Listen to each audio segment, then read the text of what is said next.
You may often hear that the world was silent during the Holocaust or that Poland didn't do enough to save Jews.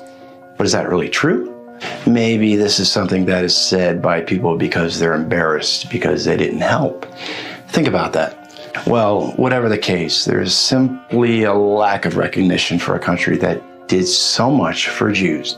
Let's talk more about Poles and Jews, and also about how Poles did help and save Jews. All this is documented in Jewish and Polish first-hand accounts. I will also add that this speech will address assumptions, morals, accountability, self-reflection, and justice for all.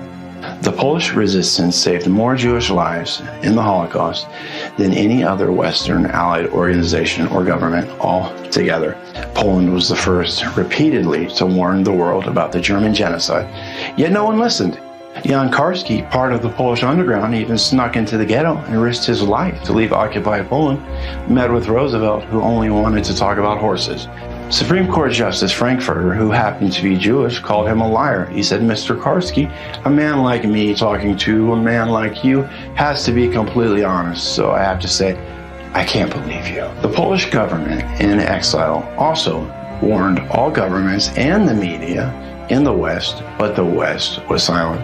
No one wanted to listen to Poland, and Poland went above and beyond, warning the world over and over. They were begging. In The Terrible Secret by Walter LaCour, he writes, "The long report submitted by Edward Brzezinski, the Polish representative of the Allied governments, on 9 December 1942, contained the fullest survey of the final solution. No other Allied government was remotely as outspoken at the time, and for a long time after. Then from 1942, the Polish government regularly sent messages to the West. The number of Jews murdered by Germans exceeds 1 million. We do not understand your silence. We can still save thousands of Jews, women, and children." The author then states, "What about the Jewish leaders who continued to doubt the authenticity of the news, well after it had been obvious that there was no more room for doubt?" The government in exile was providing funding to the Jews while Jewish organizations were not. Another man who warned about the German genocide was Polish Captain Witold Pilecki. This man volunteered for Auschwitz to find out information about what was going on, set up resistance within Auschwitz, and then escaped Auschwitz, wrote a report, and sent this out demanding help to no avail. The West didn't want to listen. This sacrifice was just another failed attempt by a Pole to help the Jews in Poland. He was tortured, tried, and executed in post-war by the Stalinists in Poland. And still, most people don't even know about his incredible story. Another part of the underground that helped Jews was a group called Żydzi that went about helping Jews by giving them fake identities at the cost of their own lives. There was no such organization like this in occupied Europe. Members of Żydzi saved between 40 to 50,000 Jewish lives, all at the risk to their own lives. Under torture, no one ever broke on the organization. When the ghetto uprising broke out, the Poles were extensively involved in supporting it, providing it with arms, supplies. Several Poles were even killed helping. Without the help from the Polish underground, the event would not have even happened. It was only in occupied Poland that a Pole caught giving a Jew water was liable to have their entire family executed, and even the whole village could pay the ultimate sacrifice. There must be a reason. If Poles were so bad to Jews, then why would the Germans implement such a punishment? Logically, they wouldn't. There was no death penalty for helping Jews in the rest of Europe. Have you ever wondered why?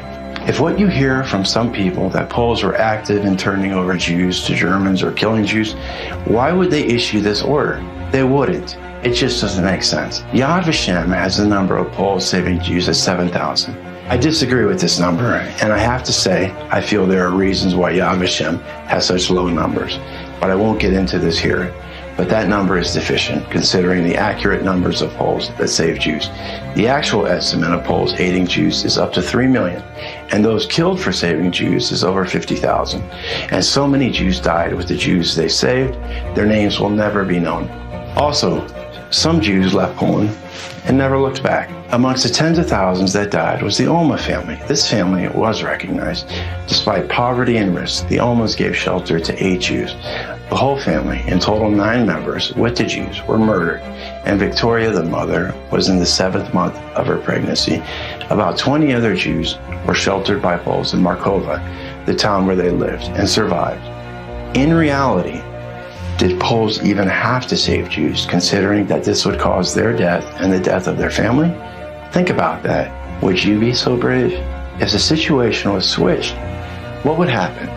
We all must think before making assumptions or condemning other people. Author Gunnar Paulson states that 28,000 Jews escaped the Warsaw Ghetto and found refuge on the outside. He estimates that out of the city's population of about 1 million, 70 to 90,000 Gentile Poles were involved in helping those Jewish escapees.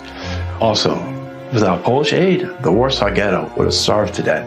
And yes, this was with assistance even under the threat of death. He also says that Jewish fear of Poles may have cost Jews their lives. This goes back to stereotyping, the same we see today, but it turned out much more deadly. The problem was many in the Jewish community were so detached from Poland that they knew nothing about their customs, and a large percent didn't even know the Polish language. This, in fact, was another barrier for Poles helping Jews, not knowing the language. In reality, it was not the Poles other Jews needed to fear. Within the ghetto, Jews had their own cooperating government, the Judenrat. Judenrat was created in September 1939, the very same month when the Germans brutally attacked Poland. The Judenrat was cooperating with the Germans long before the final solution was planned or implemented. The Judenrat provided quotas for Germans to send other Jews to concentration camps. Those that put Jews on the trains were the notorious Jewish police. There were thousands of members in their ranks. Many say this was a choiceless choice, but unfortunately, according to diaries and accounts, the ghetto was full of self-seekers, criminals, psychopaths, perverts, and the worst among humanity. Obviously, this puts people in a precarious situation, but it should not absolve them from their crimes. People are people. No one is above the law. It's fine and even promoted to shame and bully the Poles, but we are not allowed to hold other ethnicities accountable. This is a moral double standard, and ethically it is wrong. Recently, a rabbi, a man who is supposed to be respected, an honorable man who teaches his community, said that the Poles are massacring Jews with glee. As usual, when I try to have a reasonable dialogue based on facts, I am blocked. Just imagine all the Poles that risk their lives to save Jews and how that makes them and their families feel. Also, quotes like this are sadly a common occurrence. So, as for collaborators in the book Political and Transitional Justice in Germany, Poland, and the Soviet Union from the 1930s to the 1950s by Magnus Bruckton, the collaboration for Poles is out of some 28 million total ethnic Poles, it is 28,000. That comes out to 0.1% of the ethnic Polish population. This is a negligible percentage. So this rabbi and others may want to reassess history or look at their own instead of pointing the finger at others. When looking at history objectively, we must say that Poland overwhelmingly helped and saved Jews. Without them, many Jewish families would not exist today. Before making such hurtful and hateful accusations, please be careful about what you say, because it may be false and painful. I know this personally. Don't believe everything you hear. It's easy to be misled these days. Use your own research and thinking to find out what the truth really is.